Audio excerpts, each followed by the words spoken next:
Welcome to the deep dive. Today, based on some really fascinating material you shared, we're going deep into something, well, foundational in Greek mythology, but maybe a bit overlooked, often in the shadows, you could say. Literally, sometimes. Yeah. We're talking Erebus, the primordial darkness. And Nyx, night itself. Exactly. And these aren't just, characters like Zeus or Athena. They're more forces, really enigmatic, kind of elusive cosmic principles. Yeah, and that's the thing that grabbed me, the paradox here. They pop up right at the start, from chaos itself, super fundamental. Absolutely. Among the very first. But then they're hardly ever, the main characters in the big myths later on. Why is that? If they're so foundational, why so obscure? Well, I think it's because their power isn't about specific actions. They don't really intervene in plots the way the Olympians do. Okay. Their power is just there. It's pervasive. They are the conditions, the darkness and the night that make up the universe. So they define the background. Pretty much. And that's what we want to do today, right? Sort of navigate these different, sometimes fragmented stories we have. Right, because the sources are all over the place. Yeah, you've got Hesiod's Theogony, which is kind of the standard starting point. Mm-hmm. Then there are the Orphic traditions, which are way more esoteric. And they see Nyx differently, don't they? Big time. Sometimes is the very first thing. We'll get into that. And even like comedy plays. Aristophanes. Birds, yeah, that weird egg thing. Exactly. And Roman versions, too. Yeah. So, yeah, the mission is to piece together these different takes and see what insights pop out. Okay, let's do it. So, origins. Hesiod, you said, is the standard. What's his take? So Hesiod says, first there's chaos, just this gaping void. Right. And then spontaneously, out of chaos, emerge Erebus, darkness, and Nyx, night. Just appear. Just appear. And then their union is crucial. Because that gives us... Aether, that's the bright, pure upper air, not just regular air. Okay. And Hemra. Yeah. Day. So darkness and night give birth to brightness and day. That's the fundamental cycle right there. That's the cosmic engine starting up, basically. Light and dark, established by the first beings after chaos. But you mentioned Orphic traditions differ. How so? Yeah, this is fascinating. In some Orphic cosmogonies, Nyx isn't just an offspring of chaos. Sometimes she's put before chaos or emerges alongside it as the, ultimate origin point. Wow, so she's the supreme source. In some versions, yes. The Almighty Mother laying the groundwork for Kronos, for time itself. It really elevates her status. That is a huge shift. And Aristophanes, the comedy play. Right, birds.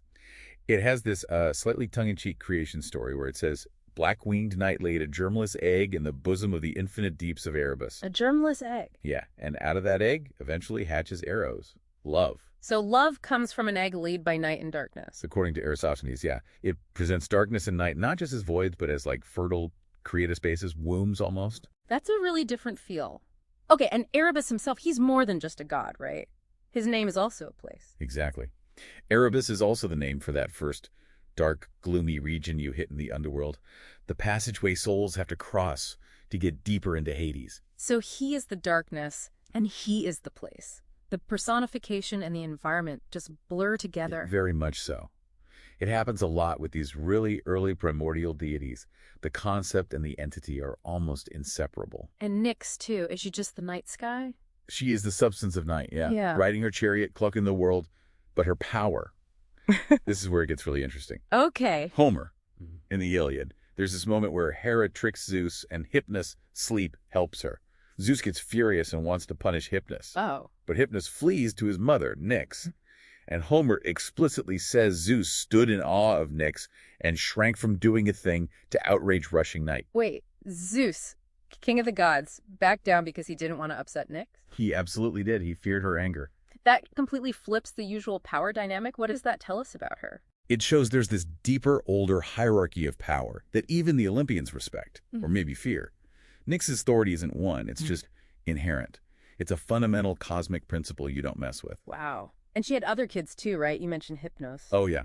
Hesiod gives her this whole brood, many born parthenogenetically without a father. Like who? Well, Thanatos, death.